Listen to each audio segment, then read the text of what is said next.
Bien, bien. A ver, porfa, confírmenme si se está mirando mi pantallita. Confírmenme si la están observando. Vamos, vamos. Necesito su confirmación. Confírmenme. Confírmenme.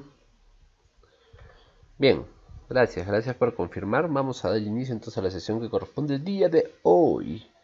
¿Qué vamos a ver el día de hoy? El día de hoy, todavía dentro del módulo de administración de la cadena de suministro, de lo que vamos a conversar es temitas que están muy relacionados al manejo de información. Manejo de información a lo largo de la cadena de suministro. Manejo de información entre los involucrados que están precisamente dentro de la cadena de suministros. Recuerda que hemos hecho mucho énfasis al papel y a la importancia de la información. ¿Para qué? Sobre todo para la toma de decisiones. Por ende, ¿de qué decisiones? De buenas decisiones. Muy bien. Si vamos a empezar a hablar del manejo de información, si vamos a hablar de información, es muy importante entender el rol vital que juega la comunicación para este flujo adecuado, este flujo correcto, este flujo dinámico de información. Y cuando hablamos de comunicación, a su vez, vamos a hablar de una palabrita que es muy importante, que se conoce como retroalimentación o que se conoce también como feedback. Las organizaciones que incentivan esta retroalimentación, que incentivan este feedback, son organizaciones que están muy enfocadas en esta filosofía de la mejora continua. Porque no se puede mejorar algo que no se sabe, no se puede mejorar algo que no, de lo que no se tiene conocimiento.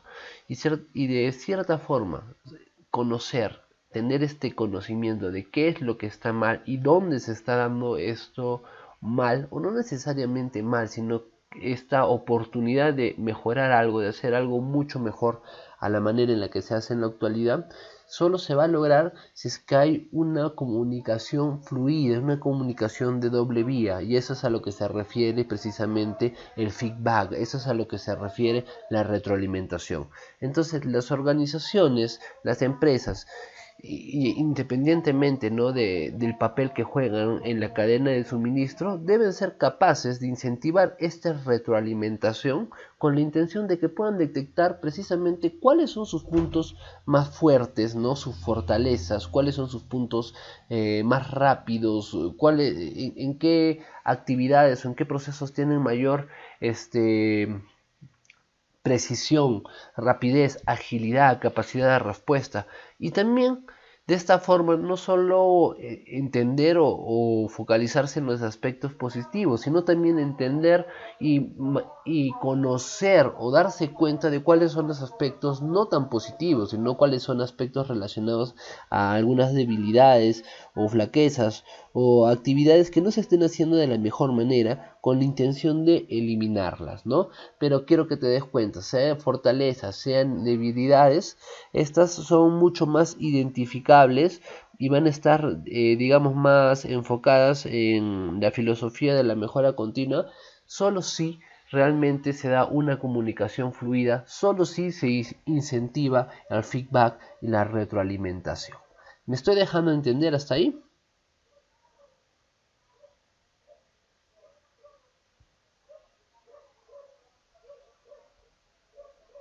Bien. Bien. Entonces, la retroalimentación tiene que ser una retroalimentación sin tapujo, tiene que ser una retroalimentación constante. Los problemas o las dificultades, o podemos decirle de una mejor manera, los conflictos siempre se van a dar, siempre se van a presentar conflictos dentro de la organización, siempre se van a presentar conflictos con otros involucrados o participantes de la cadena de suministros. Entonces, la mejor manera de solucionar de la manera, digamos, más óptima, más eficiente o más correcta cualquier tipo de conflicto es a través de una buena comunicación. Muchas veces pensamos en el conflicto como algo muy negativo, y puede que sí tenga un desenlace muy negativo si es que realmente no existe una comunicación fluida, una comunicación constante, una comunicación de confianza. Allí sí que el desenlace va a ser un desenlace negativo, incluso en muchas ocasiones hasta fatal. Pero cuando los mecanismos de comunicación son los idóneos, cuando los mecanismos de comunicación fomentan esta libertad para compartir esta información, para comunicarse y para retroalimentarse, los conflictos muchas veces son las oportunidades que se están buscando, justo esas oportunidades que se buscan para mejorar. Si existe un conflicto, muchas organizaciones ya de muy alto desempeño y de muy alto nivel ven ese conflicto como una oportunidad de mejorar una situación existente. ¿Ya? Entonces, pero para que eso suceda, pues la comunicación tiene que ser fluida y de doble vía. A ver, un ejemplito para que entiendas, ¿no? Imaginemos un trabajador de una área X y el trabajador de dicha área eh, ha detectado que puede mejorar la productividad de las acciones que está realizando en su área si hace otros pasos, ¿no? Porque se ha dado cuenta que hay pasos que están de más y esos pasos que están de más involucra utilizar tiempo de más y eso por ende involucra también mayores costos y eso a su vez hace más lento todo el proceso. Entonces este trabajador se dio cuenta que puede mejorarlo, ¿no? Con otros pasos. Se lo comunica a su jefe, pero su jefe no le presta atención. No le presta atención. Le dice, ah, ya, muy bien, gracias, gracias. Pero las cosas siguen de la misma manera. Entonces, ese trabajador, en la siguiente ocasión, ya no se va, puede que encuentre otra forma de mejorar, pero simplemente no la va a comunicar, ya no le va a dar importancia porque ya lo hizo una vez y en esa vez que lo hizo, este, no tuvo, digamos, la acogida que esperaba hacia su aporte, ¿no? Hacia su solución. Entonces, eh, y al final no se logró mejorar el proceso. ¿Por qué? Porque no hubo una correcta retroalimentación. Es decir, en este caso el jefe ni siquiera le prestó atención a su propuesta, la propuesta se quedó en el aire, el colaborador nunca recibió la opinión de su jefe respecto a qué es lo que pensaba de su propuesta, por ejemplo. Entonces te das cuenta lo fallida que está ahí a la comunicación, ¿no? ¿Y qué pasaría? Que después, a futuro, cuando ese jefe pida a sus colaboradores participar, ¿no? Sus colaboradores no lo van a hacer de una manera muy, digámosle, que es al 100% porque saben que o sienten que sus opiniones realmente le pueden importar muy poco, ¿no? En este caso a ese tipo de jefe.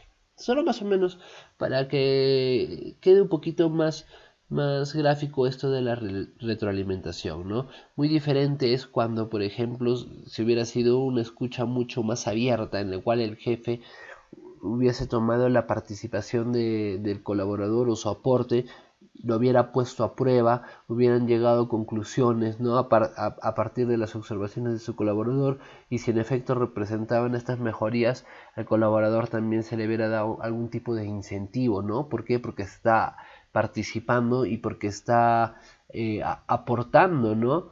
Un nuevo mecanismo, una nueva manera, una nueva actividad que está generando valor o que está reduciendo, eliminando desperdicios, en este caso de tiempo y de recursos, ¿no? Entonces, a eso quiero ir con la retroalimentación y la mejora continua. ¿Por qué? Porque estamos hablando de manejos de información. Entonces, si tenemos información valiosa, esta información para que trascienda hay que comunicarla, ¿no? Y no solo se trata de comunicar y que esta comunicación sea de una sola vía, es decir, a una sola dirección, sino que sea una comunicación con retroalimentación, que haya retorno. Lo mismo va a suceder a lo largo de la cadena de suministro, ¿no? Que exista una comunicación y retroalimentación entre los fabricantes y sus proveedores, entre los fabricantes y sus distribuidores, ¿no? Que haya esta retroalimentación entre toda la cadena de suministro, incluso con su eslabón final que es el consumidor, el cliente, ¿no? La información que nos puede proporcionar el cliente es información valiosísima para poder definir mucho mejor nuestras estrategias competitivas, ¿ya? ¿Vale? ¿Estamos? ¿Me estoy dejando entender?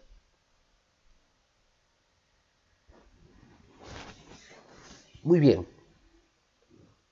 Muy bien. El otro aspecto importantísimo ya está relacionado a la disponibilidad del producto. ¿Y qué tiene que ver la disponibilidad del producto con el manejo de información? Pues tiene que ver mucho. Tiene que ver con la información que se cuenta respecto al stock que se tiene de algún determinado producto. Y aquí sí es muy importante manejar la información de la manera más exacta posible para también tener respuestas, soluciones o atender las necesidades de los consumidores o clientes de la manera más exacta posible. Y acá sí juega un papel vital y muy importante lo que hemos estado conversando respecto a a los EDI, ¿no? A los Electronic Data Interchange o a los documentos ya electrónicos. ¿Por qué? Porque favorecen, ¿no?, esta agilidad, pero también nos brindan información respecto a la disponibilidad del stock. Súmale a esto, por ejemplo, lo que hemos estado conversando respecto a la tecnología de radiofrecuencia, que permite hacer un seguimiento mucho más constante, mucho más a la vez, mucho más directo, si se puede decir, de los movimientos y de la disponibilidad de productos, ¿no? Imagínate, hemos conversado mucho de esto. Disponibilidad del producto. No tenemos nuestros productos con nuestras etiquetas de radiofrecuencia, y cada vez que nuestros minoristas, ya nuestras tiendas minoristas van vendiendo nuestra mercadería, nuestros productos, ya tenemos información de cuánto es lo que se está vendiendo al día, ya tenemos información de cuánto es lo que se vende a la semana. Entonces, con esa información el fabricante también ya puede saber cuánto es lo que tiene que tener de disponibilidad de producto para seguir atendiendo las necesidades de ese cliente que está comprando en ese establecimiento minorista. Pero ¿cómo sabe eso? Por la información que le está proveyendo el minorista a través de las ventas que está haciendo, ¿no?, día a día. Entonces, el productor, sabiendo el comportamiento de las ventas, también va a tener una mejor anticipación a la disponibilidad del producto con el que debe de contar.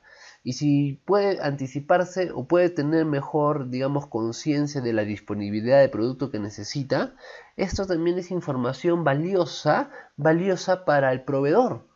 El proveedor vamos a decirle, de las materias, de los insumos, de los materiales que necesita el fabricante o el productor.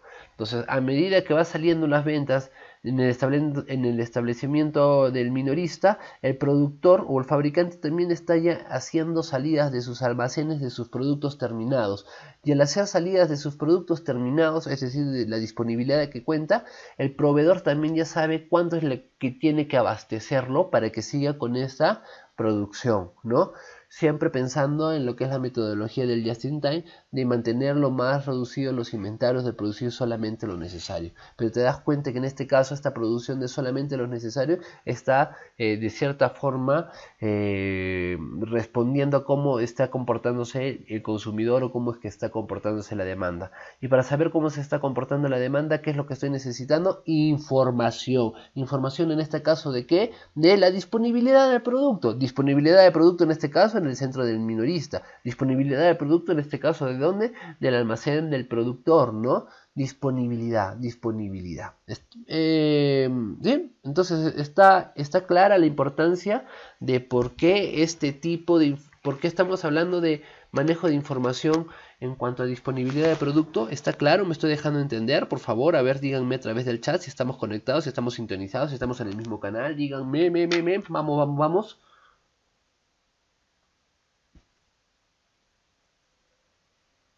Epa, bien. Eso es. Muy bien. Así de a ganas. Ya, bien.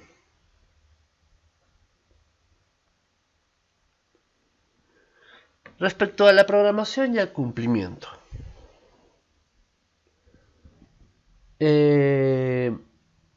Ya, eso es muy importante, ¿no? Como esta es información que también se tiene que manejar a lo largo de la cadena de suministro, porque acá está ya entrando una palabrita que hay que tener muy en consideración: incertidumbre. ¿Qué es la incertidumbre? La incertidumbre es cuando no conoces algo que va a suceder, ¿no? en el futuro. Por ahí de repente ustedes han escuchado, es un futuro incierto. ¿Por qué? Porque nadie sabe qué es lo que va a pasar en el futuro, ¿no? Nadie tiene una bola mágica de cristal que realmente te dice qué es lo que va a suceder. Imagínate si eso fuera real, cuántas cosas se podrían prevenir. Entonces, no. Lo que se hace, ya, para de cierta forma estar cercano a esta bola de cristal que mira el futuro, es hacer pronósticos, ¿no? Se hace pronósticos de la demanda y hemos visto que a partir de la información que resulta de estos pronósticos de la demanda, ya se puede presupuestar la producción, ya se puede presupuestar las compras, ya se puede presupuestar también la distribución, ¿no? Pero todo esto se hace en base a un pronóstico, ¿Qué es lo que pretende este pronóstico? Este pronóstico lo que trata es que reducir de cierta forma la incertidumbre, ¿no? La incertidumbre respecto a cómo se va a dar el comportamiento de los consumidores, las interacciones con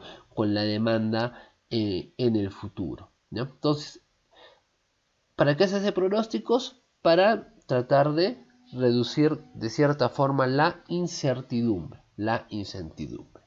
Ahora, ¿qué tiene que ver el manejo de información con esto de la incertidumbre y con esto de la programación, con esto del cumplimiento? Tiene mucho que ver, porque a mucho mayor sea la integración y la coordinación que exista entre los diferentes involucrados en la cadena de suministro, como te acabo de decir, a mayor integración y a mayor coordinación de sus actividades, menor va a ser la incertidumbre.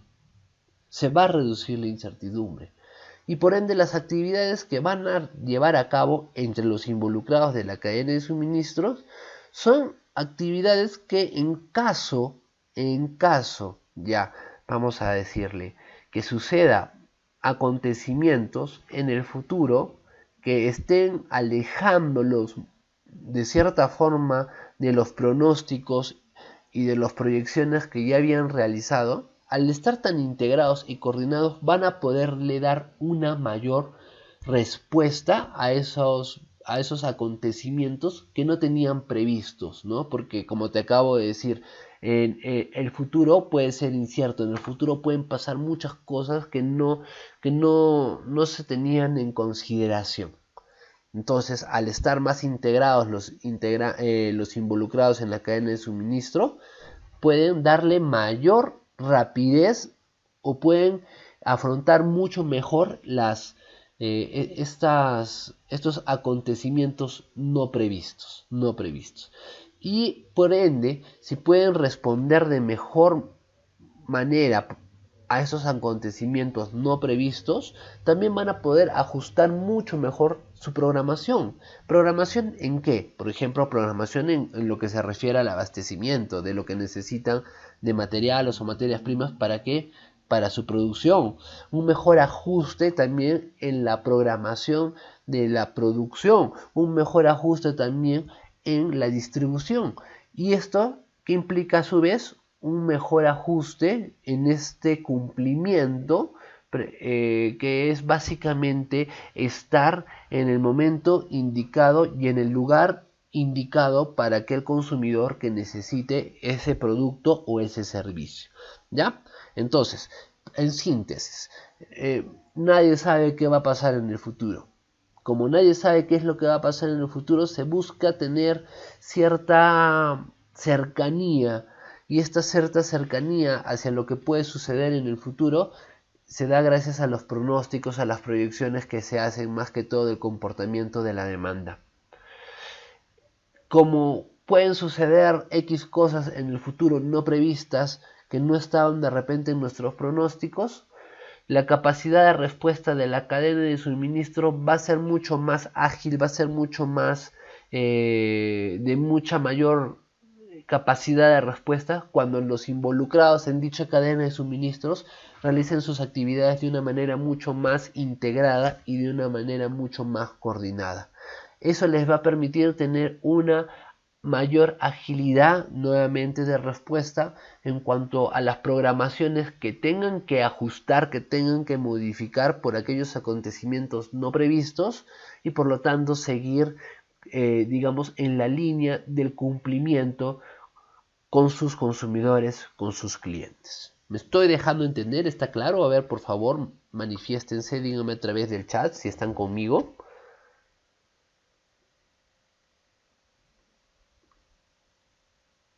Vamos, vamos, vamos a través del chat. Hablen, manifiéstense, díganme. Epa, bien, bien, bien, muy bien. Next. Después viene el tema de las devoluciones. Esto del tema de las devoluciones es importante ya, porque muchas veces o de repente estamos hablando tanto de la cadena de suministros, pero siempre en una sola dirección, ¿no? La dirección que es la que va hacia el cliente. Pero no nos olvidemos que pensar en la cadena de suministros también es la dirección en la que el cliente, que parte desde el cliente nuevamente hacia la organización, hacia la empresa, ¿no? O sea, porque pensamos, ¿no? Cadena de suministros, desde las materias primas para la fabricación, para la distribución, para llegar al cliente, pero también tenemos que verlo desde la parte, digamos, inversa. ¿Qué pasa si el cliente por allí necesita hacer una devolución? ¿Cómo es que se gestiona el tema de las devoluciones? Entonces es importante también tenerlas en consideración. Pero entrando un poco más al tema del manejo de la información y el tema de las devoluciones, eh, mu- eh, el hecho de que se le pueda brindar este soporte al cliente, al consumidor, es fundamental porque el, el hecho de que tú le puedas decir al consumidor, oye, en caso que tu producto esté con algún desperfecto, puedes devolverlo, incrementa la propuesta de valor del servicio. Y al incrementar la propuesta del valor del servicio, de cierta forma, juega un papel fundamental en la decisión de compra del consumidor. Mira, tú le vas a informar al consumidor o la organización le informa al consumidor que sí puede hacer devoluciones. Ojo, devoluciones porque el producto ha presentado fallas, desperfectos, ¿no? Y obviamente estas devoluciones también tienen cierto plazo para que hagas esa devolución, ¿no? Ojo, ojo, le estás informando, puedes devolver información, información. ¿Información de qué? De las devoluciones. Para que puedas hacer esta información de las devoluciones, también tienes que tener bien definido cómo es tu proceso de logística inversa, ¿ya? ¿Y por qué juega un papel importante? Porque mejora el nivel de atención del servicio y porque influye en la decisión de compra del consumidor. No es lo mismo que compres en un lugar, en un establecimiento que te diga no se acepta devoluciones, en uno en el que te diga en caso de que tu producto tenga una falla puedes devolverlo. Obviamente si tú tienes que decidir entre cuál de los dos locales vas a comprar, te daría incluso más seguridad el que te dice que puedes devolverlo, porque de cierta forma te está diciendo tenemos confianza en los productos que te estamos vendiendo. En cambio, en el otro lado te dice, ah, ok, si tu producto, no te lo dice de esa manera, ¿no? Pero te da a entender, ah, ok, si tienes algún problema con tu producto, ya pagaste, ya te fuiste, ya no hay opción a reclamo, ya no hay opción a devoluciones. A eso se refiere esto de la información respecto a las devoluciones. Y que juega un papel, nuevamente quiero hacer énfasis, en la decisión de compra del consumidor. Porque de cierta forma el hecho de que lo expliques a tu cliente, el hecho de que se lo expliques a tus consumidores, es una forma de incrementar también el valor del servicio que le estás dando, incluso vamos a decir del servicio postventa. ¿Sí? ¿Estamos claros? ¿Están conmigo? ¿Sí? A ver, a través del chat, díganme. Esta sesión es una sesión demasiado expresa, por si acaso. ¿Ah?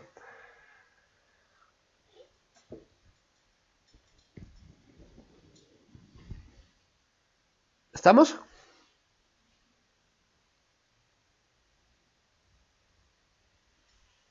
Bien. Costo y calidad. Esto es algo que ya lo hemos conversado, lo hemos visto en otras sesiones, cuando hemos estado más que todo hablando de lo que es la subcontratación, ¿no? Antes de hablar incluso de la subcontratación habíamos hablado del core business, ¿no? O cuáles son las actividades principales de un determinado giro del negocio. Entonces, esto es muy interesante porque el hecho de tener bien mapeadas los procesos o las actividades que se realizan a lo largo de la cadena de suministro permite a las organizaciones concentrarse realmente en aquellas actividades en las cuales son buenas y en las cuales generan valor. Y el resto de actividades en las cuales no son tan buenas, ¿ya? O no tienen un impacto muy grande en su core business, las pueden subcontratar. ¿Y por qué subcontratarían esas otras actividades? Porque les sale menos costoso. ¿Y con quién las va a subcontratar? Las va a subcontratar pues con especialistas. Entonces, ¿qué es lo que estás mejorando? Estás mejorando la calidad de toda tu cadena de suministros y a la vez también estás mejorando tus costos.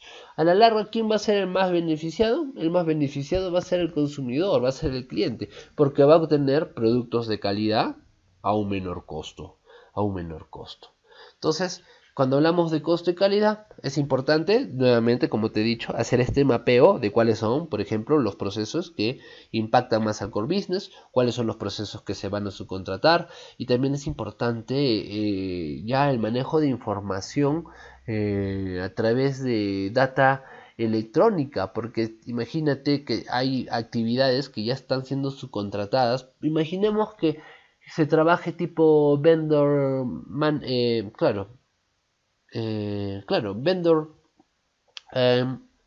management inventory, en el cual el proveedor se encarga de la gestión del stock, ¿no? De abastecimiento. Entonces, para que el proveedor se pueda encargar de la gestión de abastecimiento, obviamente necesita la información de las ventas, ¿no? Del fabricante. O imaginemos que se trabaje ya con operadores logísticos a nivel de transporte y distribución.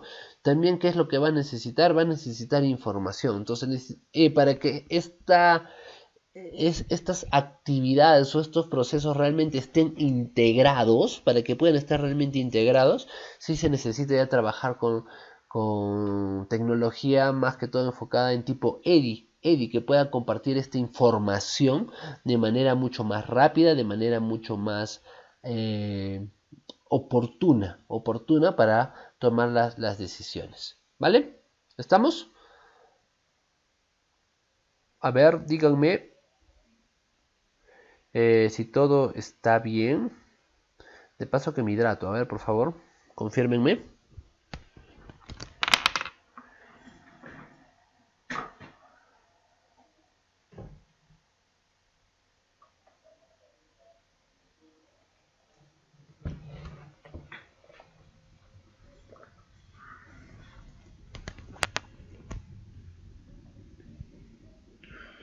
¡Epa! Bien. Información dentro de lo que implican los costos de transporte, modos y medios de transporte. Esto también ya lo hemos conversado cuando hemos hablado de todo lo que es selección de transporte, ¿no?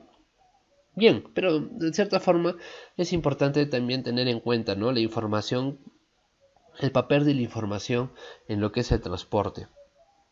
¿Por qué? Porque tú vas a escoger el transporte en primer lugar en base a la información de cómo va a ser tu distribución. O sea, de arranque empezamos. ¿Qué información necesitas para definir el transporte? ¿Cómo va a ser tu distribución? ¿Cómo va a ser tu distribución? ¿Qué información necesitas para definir tu transporte? ¿Qué tipo de producto es el que tienes? ¿Producto perecedero? ¿Producto frágil? ¿Producto de grandes dimensiones? ¿No? Entonces es importante la información respecto al peso y al volumen de lo que se quiere transportar. Es importante la información respecto a las características de los productos, porque según las características de los productos también se va a escoger el medio y el modo de transporte, ¿no? Por ejemplo, productos perecederos no van a ir en cualquier tipo de transporte, se requiere transportes que tengan cierta refrigeración. Es importante tener la información respecto a cuáles van a ser las rutas que se van a tomar, cuáles van a ser las rutas que se van a seguir, cuáles son las rutas por las cuales va a transitar las cargas. Entonces, eso es muy importante. Es importante también tener información respecto a la legislación de las rutas o de las zonas por donde se va a transitar.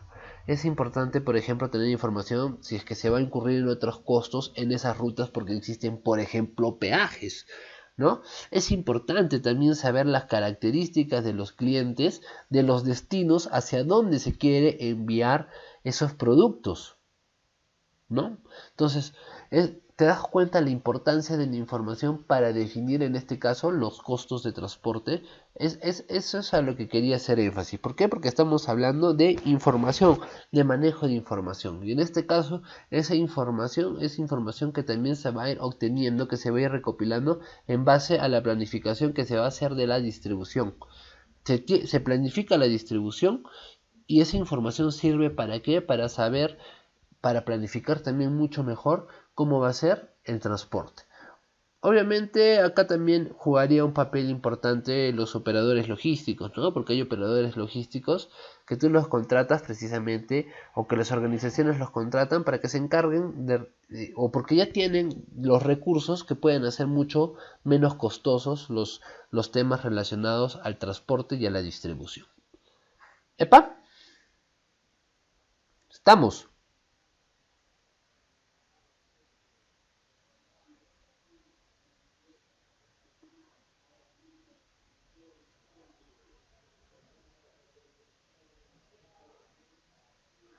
Bien, y acá viene, sí, un temita muy interesante que sí es importante también tener en cuenta, que se conoce como los costos ocultos, ¿ya?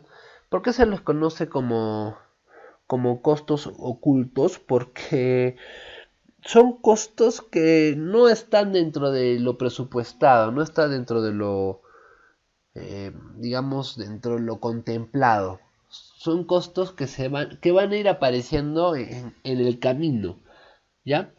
Estos costos ocultos podemos considerarlos de costos ocultos en inventario y costos ocultos en aprovisionamiento, ¿ya? Vamos a verlos desde esos dos puntos.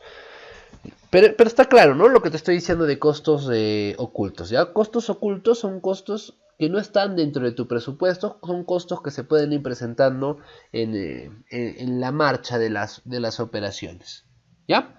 Bueno, bien, los costos ocultos en el inventario, por ejemplo, son costos por obsolescencia, es decir, los productos que tenías por la tendencia, por la demanda cambiante, por los avances tecnológicos, por la temporada, ¿ya? Hacen que los productos que tienes en tu inventario sean obsoletos. Y al ser obsoletos, ¿qué tienes que hacer? Los vas a tener que vender a un menor precio, ¿no? Porque peor es que los tengas en tu almacén generándote costos de almacenamiento, costos de mantenimiento. Entonces eso ya te genera cierta pérdida, por eso también se lo considera como costos ocultos. Son costos que no los habías considerado pero que se están generando por la obsolescencia. Otros costos ocultos son los costos de rotura, literal porque se rompió algo, porque se rompió el producto, porque se rompió el envase, porque se rompió el empaque, ¿no? ¿Y por qué se pueden romper? Se pueden romper de repente cuando se han estado transportando, cuando se han estado manipulando en el mismo almacén, cuando se han estado movilizando de un punto a otro, ¿no? Y esta manipulación hizo que se deteriore el producto o que se deteriore el envase y por lo tanto eso también hace que el cliente no esté dispuesto a pagar lo que podría pagar o lo que debería de pagar cuando el producto está en un estado de 100% ok, ¿no? Entonces eso involucra también ciertas pérdidas. Yo he visto en algunas tiendas en las cuales te venden los productos a muchos menores precios porque, por ejemplo, los envases están algo abollados o algo deteriorados, ¿no? El producto está bien, pero el envase no. Entonces igual ya lo venden a menos precio. Eso también se puede considerar como un costo oculto. No está dentro de lo presupuestado, no está dentro de tu análisis que tengas pues productos por rotura, ¿no? Después están los costos por devolución. Obviamente son los costos que se genera cada vez que un cliente, un consumidor está devolviendo un producto y lo está devolviendo porque el producto pues está con ciertos deterioros, con ciertas imperfecciones. ¿Ya? No está en mente que no está en tu planificación que planifiques cuánto es lo que te van a devolver, ¿no? ¿Ya? ¿Vale? Bueno, respecto a los costos de aprovisionamiento, estos costos de aprovisionamiento, cuando te hablo de aprovisionamiento estamos hablando de proveedores. Y recuerda que cuando te hablo de proveedores no solo te estoy hablando de proveedores de materias primas, ¿no? O de productos, o de materiales, o de insumos. También estamos hablando de proveedores de servicios, proveedores de servicios. Aquí los costos ocultos son bastante interesantes. Tenemos los costos del proveedor, los costos ocultos del proveedor en sus instalaciones. Estos son ocultos para la empresa que trabaja con este proveedor. Probablemente no son tan ocultos para el proveedor en sí. ¿Por qué? Porque pueden ser costos, por ejemplo, por fallas en sus procesos de producción. Estoy hablando del proveedor, ¿no? Pueden ser costos porque el proveedor de repente está teniendo ciertos problemas en sus lo voy a decir simple, el proveedor tiene dificultades, tiene inconvenientes, tiene problemas en sus procesos de producción. Y esto a la larga hace que de repente incurra en reprocesos. Es decir, que como tiene problemas, tiene que volver a repetir ciertos procesos. Es un ejemplo. Y estos reprocesos a la larga, ¿qué hacen? Incrementan el costo. Incrementan el costo. Eso lo sabe el proveedor, pero no lo sabe su cliente. Y el cliente está pagando por, de repente, productos que tienen el costo adicional de un reproceso. Porque el proveedor no está, digamos, ejecutando de la mejor manera sus actividades. Entonces, de cierta forma, ese costo no lo sabes, no lo conoces, pero lo estás asumiendo por, la, por los problemas en fabricación que tiene el proveedor. ¿Ya? ¿Me dejo entender?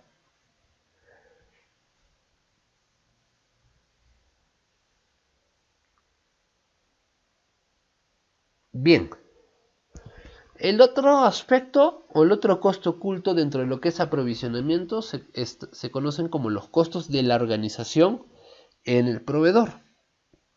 Y esto es cuando la organización, el cliente, va en ayuda, en auxilio, se puede decir, del proveedor.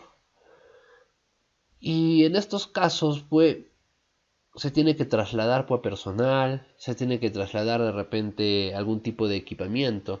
Y ese traslado de personal, porque le tienes que pagar las horas que va a trabajar y el equipamiento que va a utilizar, te generaría también costos que no tienes pues previstos, porque no tienes previsto que vayas a ayudar a tu proveedor. ¿Por qué ayudarías a tu proveedor? Porque realmente necesitas lo que te vende, ¿no? Entonces tienes que ayudarlo porque necesitas lo que te vende. ¿Estamos? Un ejemplito, ¿no? A ver, en esta parte. Cuando hemos estado hablando de Gloria, ¿no? Ustedes saben que Gloria tiene su propio proveedor. Claro que es otra empresa, ¿no? Pero tiene su propio proveedor de empaques de cartón, ¿no? Necesita los empaques de cartón Gloria para sus productos de todas maneras, de todas maneras. Si en caso tiene algún inconveniente, esta empresa que le hace los empaques de cartón y Gloria está en la posibilidad de ayudarlo, lo va a hacer porque necesita, no puede paralizar su producción por falta de empaques. ¿Ya? ¿Estamos claros?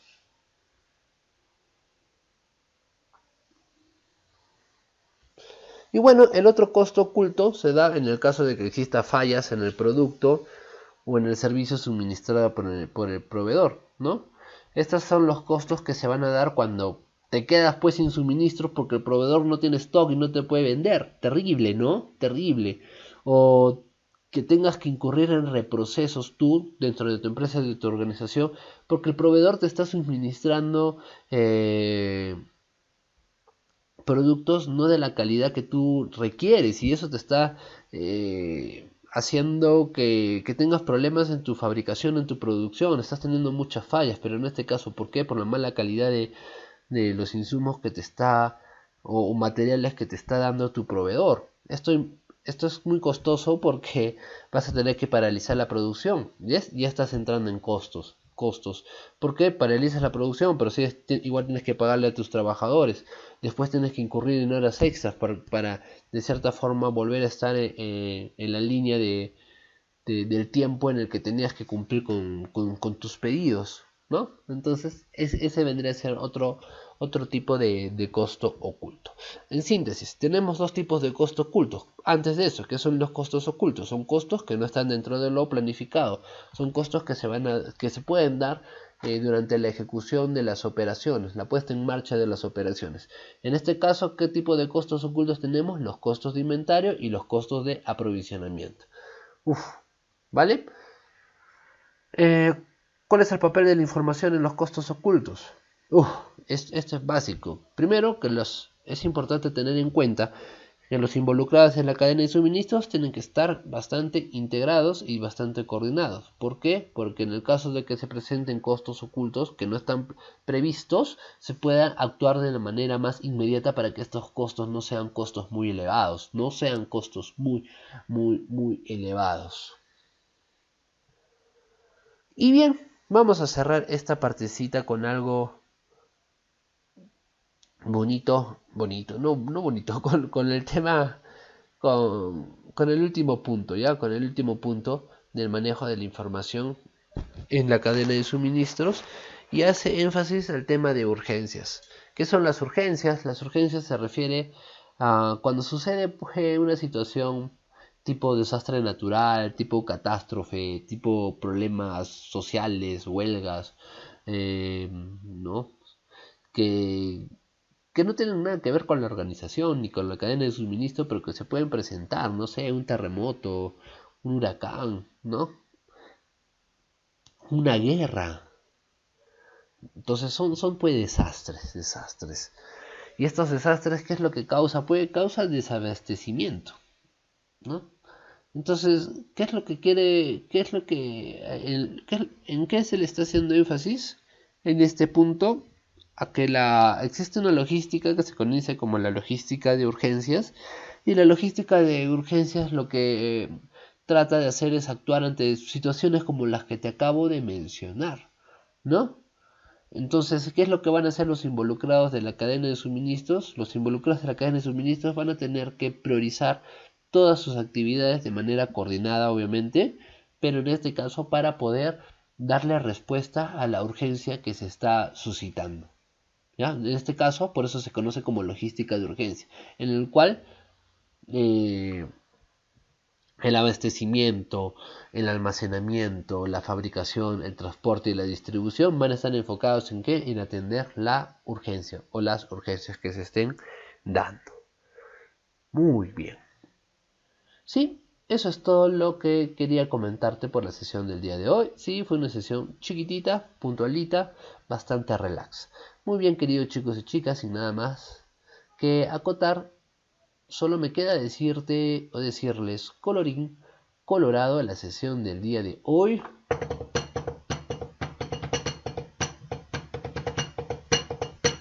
ha terminado.